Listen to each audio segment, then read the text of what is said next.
Dear colleagues, morning. Welcome to the second day of our conference. My name is Vladislav Raškovan. I'm a Deputy Governor of the National Bank of Ukraine. First, I would like to say today is a Ukrainian Professional Bankers Day, so I congratulate those who are professional bankers today. And second, I heard a lot of good words about yesterday's agenda and discussions. Followed later in the Facebook. There was interesting discussions on the formulas yesterday evening, and people tried to find some mistakes probably in the formulas and could not find much. But anyway, it was a discussion afterwards. And I hope the discussion will be today. And we start today with our keynote speaker. And I just don't want to spend much time introducing Philipp Hildebrand.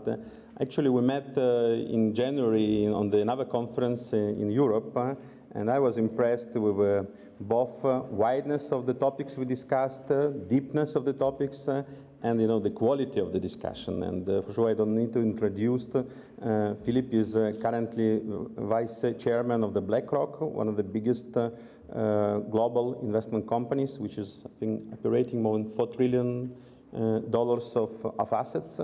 Before that position, Philipp served as a governor of the Swiss Central Bank and also was the member of the Financial Stability Board, so G20 unit, which is dealing with global financial issues. So, Philipp, the floor is yours.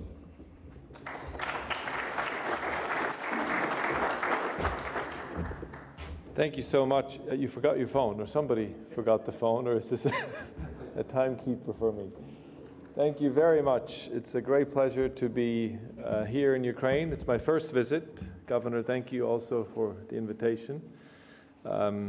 Unfortunately, a short visit, but I do hope that on the way to the airport, apparently I have a bit of time to see at least your wonderful monastery, so I look forward to that. This is obviously amazing that you've put this conference together, and I think it shows the progress that you've made on the stabilization front in particular. And I can only imagine that something like this would not have been possible 3 or 4 years ago. So, Governor, congratulations for all you've done and for the role the central bank has played in this very crucial phase here in the transition in Ukraine. If we look at G3 central banks at the moment, the story is an extraordinary one. All G3 central banks have been wrestling with zero or indeed sub-zero headline inflation for over a year now. And in fact, they have all failed to hit their 2% inflation target since early 2013. Falling commodity prices played a big part in this poor performance. But even core inflation is stuck well below target. The exception here is, of course, importantly, the US, where it's running currently at 2.2% year on year, with core PCE, which is often referred to as the Fed's preferred measure of core inflation, now running at 1.6%. Inflation expectations, long-term interest rates, all point in the same direction. Markets do not see inflation picking up anytime soon, and that's true if you look at market expectations and interest rates, various forward-looking measures. That's true even in the US, where, as I just said, inflation rates are much closer to the target. Ukraine, of course, has year-on-year inflation of 10% in April, almost 9.8, down from 21% the previous month. So from your perspective, the G3 central bank predicament may look enviable, but of course, as you'll see in a minute, in reality, that isn't so. So what has been the response of the G3 central banks? And of course, you know this story well, so I'll be very brief here. But essentially, they have all deployed varying components of what one might refer to as exotic instruments, or what has become known as unconventional policies. And I remember actually very well during the crisis, I think, John, you might have been at that meeting, when Ben Bernanke basically laid out why conventional monetary policy will not be enough to fight back against the forces of the crisis, and why we will need to expand the way we think about central banking. And this is when he first laid out what at that time I remember he called it the portfolio substitution effect, which later of course became QE, which is now an important part of these unconventional measures. If you think about it, these unconventional measures really can be sort of grouped in two categories. One, of course, is massive asset purchases, huge asset purchases. They have all essentially vastly increased the balance sheets of the most important central banks. Broadly speaking, we can say that balance sheets have quadrupled as a share of GDP since before the global financial crisis. The ECB's balance sheet has doubled, so even in the case of the ECB, very significant expansion of the balance sheet. And if we look at the Bank of Japan, it now exceeds 80% of GDP. Similar numbers for my own country in Switzerland. And then secondly, of course, the major central banks have all brought interest rates down, right down to zero for an extended period of time in the US and in the UK, and indeed are experimenting with negative rates in the Eurozone since the middle of 2014, and in Japan since the turn of the year. Now, what about, let's look at the results and have a quick look at what this has gotten us to and how we should think about these results. First, and importantly, growth has picked up somewhat in response to the medicine. Most recently, and this is still overlooked by a lot of people, that's true in Europe as well, which will be very important for Ukraine. Reflecting, among other factors, a significant easing in financial conditions for household mortgages, for firms, especially SMEs, and for governments. These easier financial conditions have in turn led to savings, and of course these savings that are particularly pronounced on the interest bill, and they have provided quite a bit of stimulus. Earlier, if we look at the US, the same effect was essentially obtained, although in the US it worked much more through the channel of the wealth effect, as stock prices rose much faster than GDP in the US. And as you know, the holdings of equity in the US is much higher than in Europe, so the wealth effect played a much more important role in the US recovery. Even in Japan, nominal growth was actually much higher since the adoption of the quantitative and qualitative monetary easing measures than in previous years. However, in Japan, it has ground to a halt since the adoption of negative interest rates, which has also coincided with a stronger yen. However, as noted earlier, inflation remains stubbornly low. It is finally fluttering in the US, though even here it is unclear at this stage whether this trend of higher inflation will be sustained. Of course, it will be very interesting to see if the Federal Reserve decides to assume it will be sustained and actually to raise the policy rate again in June, as it seems to be inclined to do based on the most recent evidence from the minutes. And more importantly, market rates at all maturities have been trending down dramatically. As a result, and this is an extraordinary number, there is now $7.5 trillion worth of negative yielding sovereign bonds in the world, almost 3 times as much as last December, so an incredibly rapid increase of negative yielding bonds. And in fact, this makes up about 30% of the universe of developed market sovereign bonds. So think of a big number, 30% of all developed market sovereign bonds today have a negative yield on them. So these numbers and this evidence, of course, in terms of what we've seen, raises two very important questions that are at the heart of this conference. The first one is, are central banks failing, given the results? And secondly, are their policies doing more harm than good? If you read the German press, or if you spend time in Germany, which I do a lot, you will think very easily that the answer is a resounding yes. The debate in Germany at the moment around central banking is incredibly aggressive, and most Germans, judging by the media and the general discourse, would respond to both of my questions with a resounding yes. And frankly, quite a few investment professionals, as far as I can make out, kind of hold that view, although they tend not to be quite as outspoken as the German mainstream media. My view is that this perspective on central banking is, frankly speaking, completely wrong.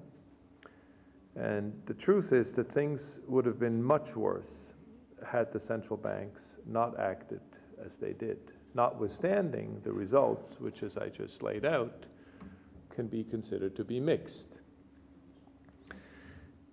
Central bank unconventional policies have, in my mind at least, undoubtedly prevented the G3 economies from falling into outright deflation. Given the level of public and private debt in those countries, deflation would have had devastating consequences, including many more bankruptcies and certainly much more economic misery.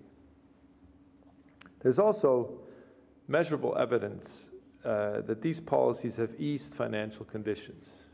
Initially, in part through the exchange rate, although not in the more recent period, where we have seen that effect mostly through direct impact on interest rates. To give you an order of magnitude, that impact in the Eurozone periphery is situated around 200 basis points, and probably around 100 basis points on average. It is also clear that in the Eurozone, at least, these unconventional policies have significantly helped reduce fragmentation in the Eurozone, which of course has been one of the main obstacles of having the monetary impulse pass through the entire Eurozone. So the reason why inflation is stubbornly low is largely to do not with failing central banks, but with the large output gap. And that in turn comes from the fact that monetary policy until recently has been the only game in town in trying to boost growth. And it is for the same reason that long-term interest rates have been so low and in many cases falling. More specifically, or to put it more simply, there is too much savings and not enough investments in the world, both private and public. And that's partly because of a general sense of uncertainty, and partly because expectations of future real returns are too low. So here we come to the critical question, and that is, what would it take to lift uncertainty, to reduce uncertainty, and raise expectations of future real rates? Because that's really, or real returns, this is really the critical question. And I think it's a question, although situation differs from country to country, it's really the global question around central banking and around politics. What would it take today to reduce uncertainty and to raise expectations of future real returns? So my view is that it would take structural reforms, it would take infrastructure investments, and it would take reducing many sources of geopolitical uncertainties that now exist in the world. Think of Brexit, think of populist politics in major countries, think of the Syrian crisis, think of the refugee crisis, the migration crisis, think of Russian ambitions, and think perhaps most importantly of all the uncertainties and challenges around China's uneasy transition to a more sustainable growth model. None of that has anything to do with monetary policy. So the central banks are actually doing everything they can, but they cannot deal with the main causes of low investment and low productivity, i.e., the main causes being a general sense of uncertainty and expectations of low future real returns. So personally, I found it very heartening to be in Germany last week and to hear Chancellor Merkel taking a very strong stance on precisely this point. And this despite German public opinion, which, as I pointed out, has been extremely anti-central banking and anti-ECB for quite some time now. And she said very clearly, and I quote here, that it is up to governments to foster growth, so the ECB can raise rates. And then she continued and said, and that the ECB has the responsibility to deliver price stability. And this includes a certain minimum inflation rate. Now, these words to me are the words of a strong leader who gets it. And I think very important words in the context of the debate around central banking generally, and very specifically, the debate around central banking in Germany. So some people, of course, ask, well, that's fine, but aren't negative rates destroying the profitability of banks and the savings of households, forcing them to save even more instead of consuming more? This is the whole story that somehow, because we have negative rates, it actually leads to even more savings in a world where we already have too much savings. And I think let's first look at the banks. Again, I believe there's a lot of incomplete understanding at a minimum, or perhaps just misunderstanding on what's happening in the banks. You know, bankers like to point out only part of their income statement when they talk about this. And I think it's very important that when we look at negative rates or low rates and the impact on banks, that we look at the full income statement. In some cases, because banks cannot really pass on to household depositors negative rates, of course, their net interest margins will fall.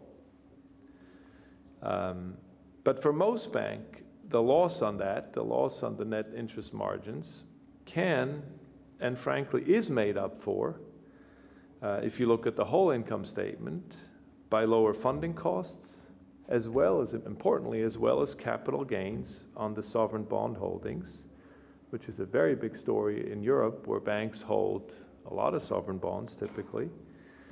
And of course, lower loan loss provisions as the economy improves and non-performing loans fall. Now, it is true, of course, that banks that are mostly funded by deposits rather than by wholesale markets, and that don't have a lot of non-performing loans, and this is a pretty good description of many small German banks, the overall impact on profits is negative. But I believe the main reason for low profitability today in the banking sector is the bank's very large costs to income ratios. And if they address that, they will be able to weather a long period or even a sustained period of low or negative rates. So I think it's very important that we don't allow banks to talk about negative interest rates only in the context of the impact of that on part of their income statement, but we look at the overall impact of the current monetary environment on the overall income statement of a bank. Let's look at household accounts. And here the story, the argument goes something like this, that because we have low rates, because people don't earn anything on their savings, they end up saving even more for retirement, for instance, and therefore spend even less, which is exactly the opposite of what you want when you try to run an expansionary monetary policy. This argument, of course, is certainly theoretically possible and is quite appealing and is often used. And it may well be. In fact, you would expect that effect to take hold if we were to remain in this environment for years and years and years. The truth is, though, if we look at the empirical evidence, the data doesn't really, for the time being at least, doesn't support that argument.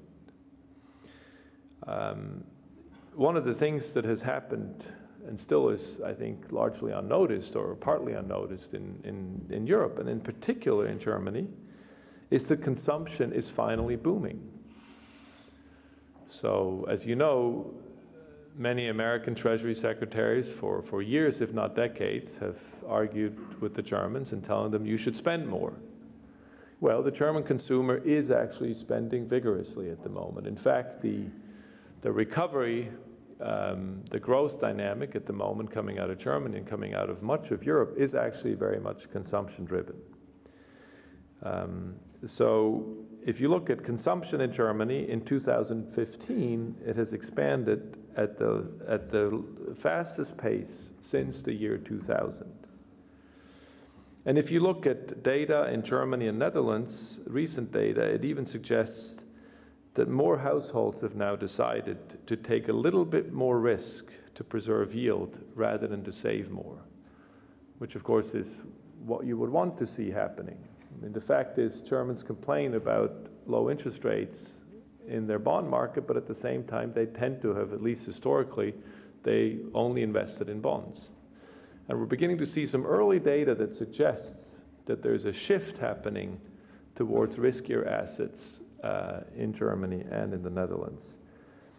So for the time being, it doesn't look like this precautionary effect is really taking hold. In fact, the data, at least out of Europe, suggests that consumption is in fact reacting quite robustly to low interest rates.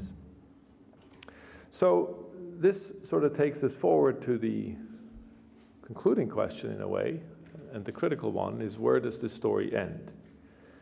When and how does low inflation and low interest rates end? When and how do we change the paradigm and move out of this uncomfortable situation? It seems to me there are two scenarios. One is essentially Larry Summers is vindicated. That's the first scenario. And we are indeed in a world of secular stagnation, where savings continue to exceed investments. Both inflation and growth and interest rates remain low as far as the eye can see. And maybe we see sort of cycles of asset bubbles that inflate and burst every now and then. But frankly, there is not much evidence of that. Where the mending of the damage from the crisis is most advanced, namely in the US and in the UK, US and Germany probably, actually, if you look at the data, growth is actually pretty good. Labor markets in both cases are tight, and wage pressures are beginning to surface. This is not exactly the world of secular stagnation as Larry Summers has described it. So if you look at the economies that are most advanced in the healing process, let's say, the US and Germany, you will see that the story doesn't really add up with the secular stagnation story. In fact, I was just looking at wage settlements in Germany, and IG Metall workers secured their latest wage increases at 5.8% in Germany. So this doesn't quite add up with the kind of secular stagnation world that Larry describes. As capacity constraints start to bind, we should see investment accelerate, productivity rise, and a virtuous circle to be initiated. Of course, we're still waiting at the investment piece of this. As I mentioned, in Germany, consumption is very strong, but investment spending of very profitable German enterprises continues to run, in many cases, below depreciation levels. So the piece that is missing to refute Larry Summers definitively, in a sense, is the investment reaction following through on the consumption side. The second scenario, which is the one we'd want to be hopeful for, is that after this monetary dominance, in a sense, in terms of policy of so many years, the other policies finally begin to kick in. In those cases where it is possible in terms of the fiscal constraints, you would see fiscal stimulus where it's affordable. And of course, thanks to the central banks having bought up so many bonds, the affordability aspect of it really should be given almost everywhere. And more importantly, you would have the sort of third leg, which I believe is the most critical one, that you would begin to see credible structural reform agendas emerge from the political process that start to change the longer-term outlook on growth. I said earlier that the underlying cause of this savings investment imbalance is really a lack of confidence in the future. And this, of course, is where politicians have a very powerful instrument if they choose to use it. If they can begin to create a sense of change, a sense of true reform, even if these reforms take time to hold, the market will begin to anticipate and discount the future in a more positive way.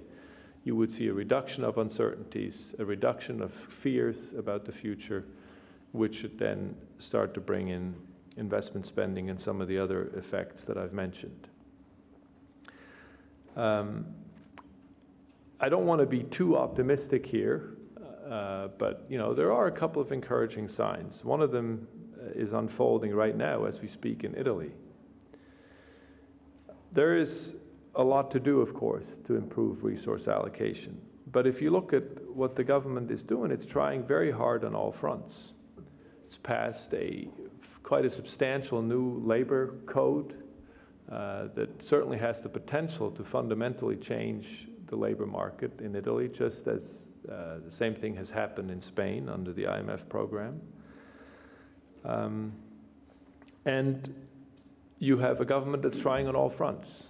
Major constitutional reforms, major labor market reforms, major, at least, plans to have product market, public administration reforms as well.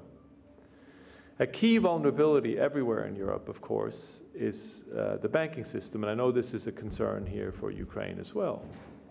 My own view is that Europe made one big mistake, in a sense, if I can kind of generalize, in the post-crisis period. Unlike the United States, we didn't have the ability or the courage to tackle the banks aggressively. In March 2009, Secretary Geithner, at the time Secretary of the Treasury, basically conducted a very aggressive stress test that forced the banks to recapitalize themselves or be recapitalized through the public sector. This step never took place in Europe, or at least not until many years later. And as you know, Europe is funded primarily through the banking sector.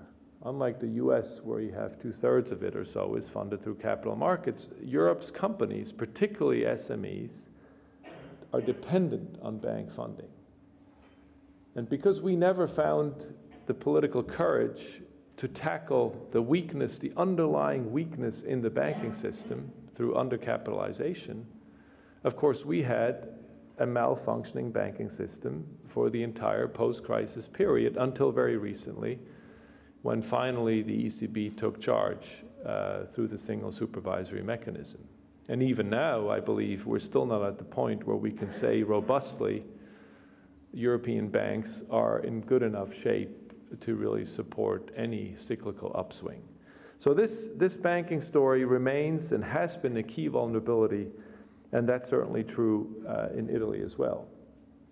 So the story in Europe, although again different from country to country, has again an underlying sort of common thread, and that is that unless you fix the banking system, you will not get sustainable growth.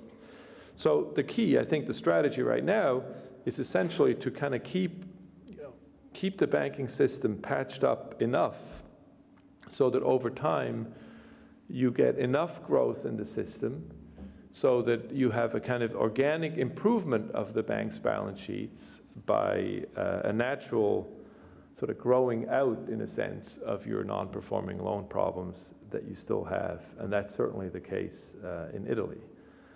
The difficulty, of course, here is politics, in that it is very difficult for any politician today to come up with a proposal that would in any way involve public support for banks, including forcing recapitalizations through taxpayers' money. So the key message here, I think, is that reforms are badly needed. And that's true not just in Italy, it's true all over Europe, and indeed it's true, of course, in Japan. If these reforms are not undertaken soon, if we don't start to see an agenda that gives hope that politicians can conduct these reforms and implement them, then I think we are much more likely to fall back into the first scenario of some form of secular stagnation.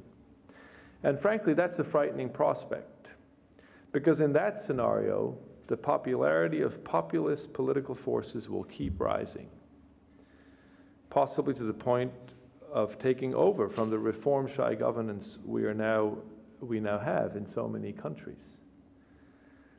And this is, I think, a key sort of message. The more I think about this, the more I come to the conclusion, today we see very worrying political developments all over the world.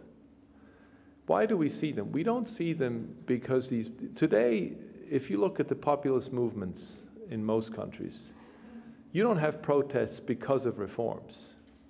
It's actually the opposite if you think about it. The protests reflecting themselves, whether it's Podemos in Spain, whether it's Donald Trump in the US, Bernie Sanders, whether it's the Front National, whether it's in Poland, in Austria, we have so many cases today. These are not political movements because of reforms. It's actually the opposite. I believe that you have these problems because we have failed to generate prosperity and growth because of lack of reforms. So if we can get governments to understand that they better begin to change the perspectives of the future by supporting the central bank action with political reforms so that we can discount better growth rates in the future. If they fail to act along those lines, you will actually see the rise of populism the way we're seeing it in so many countries. So to sum up and to conclude, central banks have been extraordinarily bold and creative in deploying tools to strive to meet their inflation mandate against extremely challenging odds. The tailwinds of the legacy of the financial crisis, collapsing oil prices until this year, fiscal contraction, absence of structural reforms, and a very troubled geopolitical environment. That's the kind of context in which central banks have had to act very boldly. If these tailwinds were to persist, the negative side effects of the central bank's policies might become overwhelming. But that's not a state of the world that we have to accept. Unfortunately, there are signs, albeit early signs, that most of these tailwinds are now receding.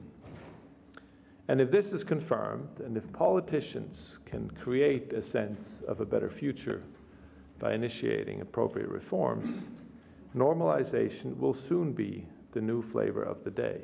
Markets will shift quickly. This is one thing I've learned in over 20 years in being involved in financial markets. You know, markets can be very convinced today that we're going to be in a deflationary world for decades to come. They will switch quickly when things begin to happen, and we could have a very different discussion here a year from now or 2 years from now if certain things can happen. The Federal Reserve certainly seems prepared to move and seems to be preparing the markets for a different regime. And frankly, when that day comes, central banks will breathe a deep sigh of relief at the thought of returning to what Mervyn King once referred to as central banks should be boring. We have not seen many boring central banks in recent years. I think the key of my message today is central banks have done an extraordinary job, have played an essential role in this crisis moment, which has lasted, of course, for nearly 8 years now. But it is urgently time for the politics to come in and support and carry on, in a sense, the stability, carry it forward that central banking has been able to buy. Central banks cannot generate sustained growth. They cannot create prosperity. They can only create the conditions within which prosperity can emerge. And as they have shown all over the world, central banks can and should step in forcefully and aggressively in times of crisis. But it is high time, it is urgently time for politicians all over the world to recognize that if they want to sustain political stability, they need to initiate growth-enhancing reforms. And I think that's very much true for Ukraine. The way I look at your situation, you've had a classic central banking response. Somebody has referred to as the central bank having been the hero here in the last couple of years. I believe it was Timothy Garton-Ash recently who was in Ukraine. And that's true. But it is also true that unless the government follows, it cannot expect the central bank to carry the ball forward perpetually. So thank you very much for your attention. I'm happy, I think, if we have time to take a few questions. Thank you.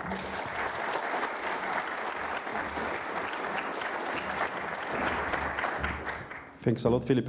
At least I understood that we did a mistake and our fault not to invite Larry Summers here to chat with you on the stagnation. Who has the questions?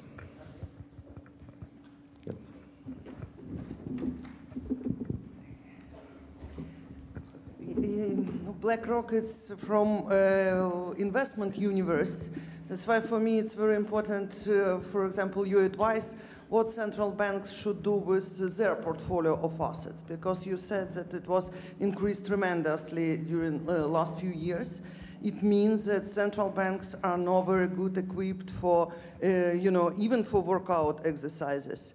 And because central banks right now not only a lender of last resort, not even purchasers of last resort, but a collector of bad debts of last resort, I think it's time to consider what central banks should do with that. Please, your recommendation. Yes, thank you very much. And here I can actually speak from experience because I was actually hired at the central bank in Switzerland in 2003. In many ways for that reason, because we had at that point received a new law that eliminated all restrictions on the way we could invest our foreign reserves. Before that, it was essentially in T-bills and dollars or Deutschmarks, later euros. And then the new law, which was ratified in 2004, opened up the full spectrum of investment opportunities. So we had to build essentially an asset management operation within the central bank. And have done so step by step. We actually began to introduce equities into the investment portfolio of the foreign reserves. And in fact, today, I don't know the very latest numbers, but Switzerland now holds in excess of 20% of its reserves in equities. They have introduced corporate bonds, they've introduced emerging market exposure. So we've seen a very significant diversification of the reserve portfolio. And I think that has to be the future. My experience from this exercise is that it's pretty clear that that makes sense to diversify your reserves when you accumulate so much of it. I would say that the most important thing is before you do that, you have in place a clear idea of what the mandate is and a very strong governance around it. So we spent a lot of time at that time in 2003 thinking about what do we need in terms of governance, structure, personnel, to actually be able to embark upon a very different portfolio and manage a very different portfolio from what we had traditionally done. The second experience has been, in my case, that you want to be very, very diligent about educating the public and Parliament and the government as to, you know, what happens when you diversify portfolios and keep a strong focus on the long term. Because obviously there will be downturns in certain asset classes. That's the whole point of diversification. And it takes a bit of time to really work the public and Parliament to make them understand why you diversify and why it makes sense as a long-term strategy. Politicians sometimes have a difficult time with a kind of long-term strategy. So I think it's very important that one, as a central bank embarks on this, as the reserves grow, that you take the time to think about the mandate, the governance, and the transparency. In other words, how you educate. You know, just a couple of more specific pointers. We at the time decided to stay away from any kind of security picking, which I think again makes a lot of sense for central banks, so that you try to think about being exposed to the market rather than to individual securities. And then a last sort of general point that we embarked upon at the time is we decided whenever we enter a new asset class, we sort of think about both outsourcing and building internal capabilities. And in practice, the way this has worked, and in the Swiss case, is that often when you introduce a new asset class or a new currency or a new instrument, you begin by outsourcing this to external asset managers. And then, as you gather experience over time and as you build a proper governance structure and people who can help you manage these reserves, you sort of run both side by side, which I found has always been very helpful when you go to Parliament, because you can then, you have benchmarks, so to speak. You may have a portfolio that you've given to BlackRock or somebody else, and at the same time you have the same portfolio with the same benchmark that you manage in-house. So it gives you an ability to build in-house competence around reserve management, while at the same time making sure that you are indeed state-of-the-art relative to the industry. But I think the basic idea, and again, actually Larry Summers gave a very important speech in India years ago on this, that, you know, one ought to diversify your reserves as they grow into large size, as I mentioned, certainly makes sense. And I think we see this, many of our clients are central banks indeed who are on this journey. But I think it's important that one observes a couple of basic rules: proper governance, you know, good transparency, education, professionalism, and a couple of very simple things like do not pick securities, but be exposed to the market in the way you want to be exposed. And then again have this parallel development where you use internal and external expertise to benchmark against each other. Those are a few sort of high-level ideas. It takes time. It takes time, and it's very, very important to make sure that your constituencies, your Parliament and your public can follow and can understand why you're doing it, how you're doing it, and what the objective is of this diversification of the reserves. And by the way, this will help. You know, this is the point I made about Germany. There's a slight irony about this complaining about low interest rates, because of course, you know, the sovereign assets, the pool of sovereign assets is huge worldwide, depending which asset class you look at. So at the margin, for sovereign assets to move towards riskier assets and away from pure bond portfolios will also help the overall problem of low interest rates that we see all over the world. So part of the answer to this savings investments conundrum and the low interest rates is, of course, also for sovereign assets to begin the process of diversification. And as I said, there's some very hopeful early data. It's very early days, but I'm trying to be somewhat optimistic. Otherwise, there's no point to be in this business. And there's some very early signs that in countries like the Netherlands and Germany, where traditionally people essentially only bought bonds, there is some shifting out of very low yielding assets into riskier assets such as equities.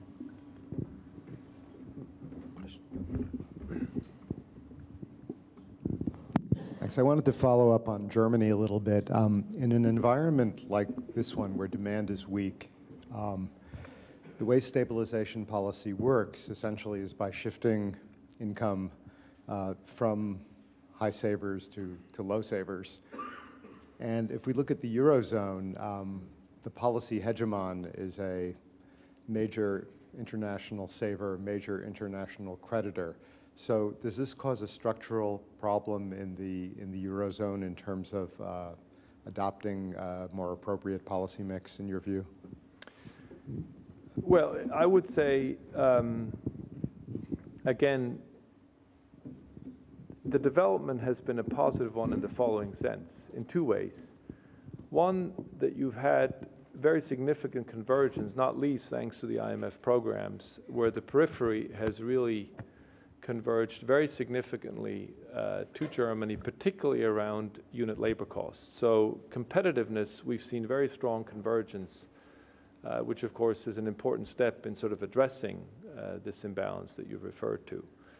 And that's been helped, and this is a somewhat paradoxical observation, but it's been helped by the fact that although Germany has benefited greatly from the reforms done under Chancellor Schroeder, which has been the sort of foundation for this dominance, if you like, that you mentioned, but they have actually not gone any further. So at the time when the periphery really converged and managed to significantly reduce its unit labor costs and become more competitive, at the cost, of course, of great recessions, Germany no longer continued to advance. So if you look at unit labor costs, they've essentially been flat in Germany, and in fact are rising at the margin a little bit. So there's even, you could argue there's slight backsliding on reforms in Germany, but they had such a huge lead that this stabilization has allowed convergence to be quite significant. If you look at all the program countries, they have converged significantly towards Germany. That's true even in Italy to some extent. It's unfortunately not true in France. So where we have not seen a reduction of that dominance, if you like, is between France and Germany. And that, of course, is a fundamental challenge for the European Union and for the Eurozone. The second hopeful sign, more, is that, as I mentioned, actually the growth dynamic currently in Germany is all about consumption. So something seems to be happening in Germany in response to precisely your point. The part that is not happening yet is on the public side. So we are not seeing an expansion of fiscal policy that would be in line with your argument. Now, even there, I would say at the margin, we're seeing some changes, particularly around government spending on refugees and migration-related issues. So if you look at the data carefully, despite the rhetoric, you actually see some changes in the fiscal stance in Germany, which would ease some of the pressures you've presented. I think we should be careful not to expect too much of Germany, and we will see that, I'm sure, in the G7 process that is underway as of today. There's only so far Germany will go in responding to the calls of the IMF and the US and others to ease fiscal policy significantly. But I do believe there are areas, particularly around infrastructure spending and defense, as well as sort of migration-related government spending, where we will see Germany actually behaving slightly differently from what we've been used to in the past. I don't think it will go far enough to sort of satisfy some of the demands coming from Washington, but at the margin, you know, I do think we are seeing some change. If Germany were to kind of have further productivity gains and further reforms, the dilemma, of course, is that it would become even more competitive and the current account surplus would grow even more. So from a systemic perspective, in a way, it's not so bad to see what we're seeing right now, where the periphery catches up and Germany is kind of flat, so that gap can close somewhat, which hopefully over time would reduce or at least keep the current account surplus stable going forward. The last question.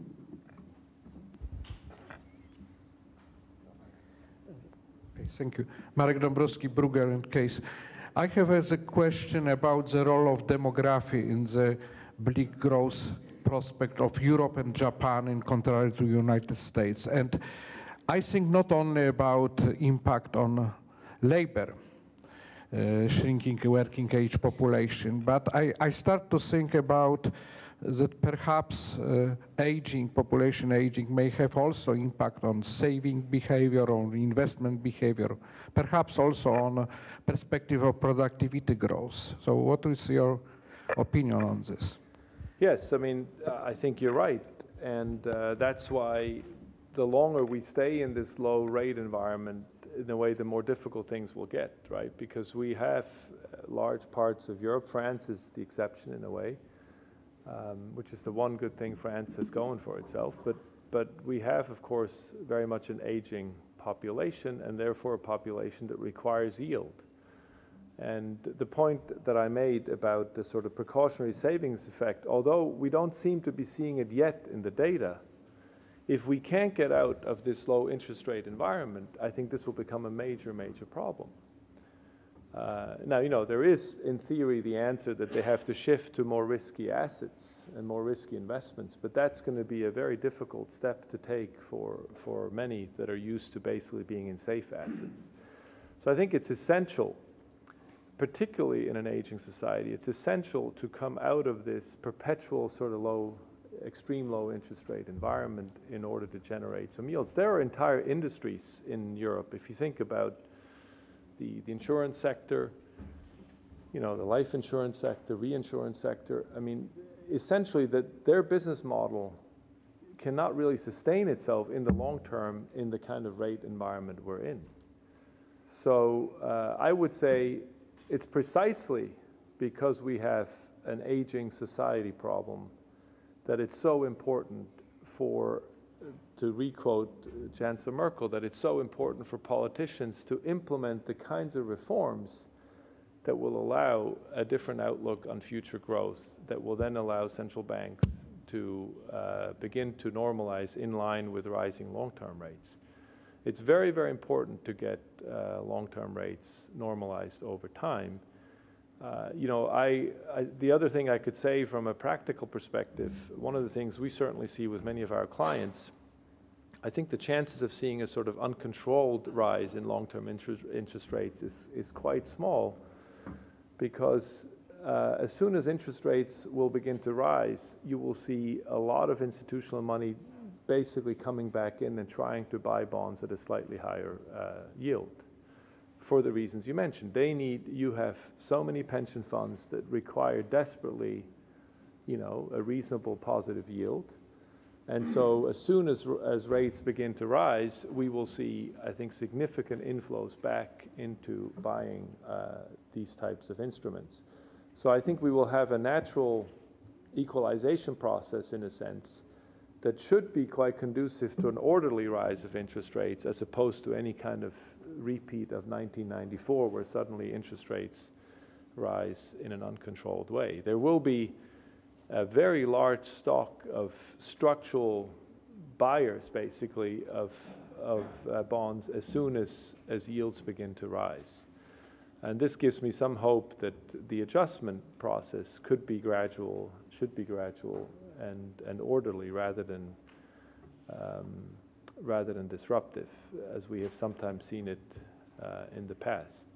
But the demographic problem is, I think, even more. If you didn't have enough reasons already to say it is time for politicians to step up and conduct the kind of reforms that allow a better growth outlook, you know, the demographics certainly give you the ultimate reason to do that. I think the dilemma, and this is probably quite relevant for Ukraine, you have been extremely successful in the last 2 years. But the challenge now is to tell the politicians, don't rely on this being the only engine, right? We have done our job, now it's time to do your job. And this is, I think, a recurring theme. It's very much true in Europe. It's certainly very much true in Japan. So far, the Abenomics have been mainly Coronanomics, right? And so you see this over and over being replayed in so many different parts of the world in a similar way. Thanks a lot. Thanks a lot for bringing. Thank you.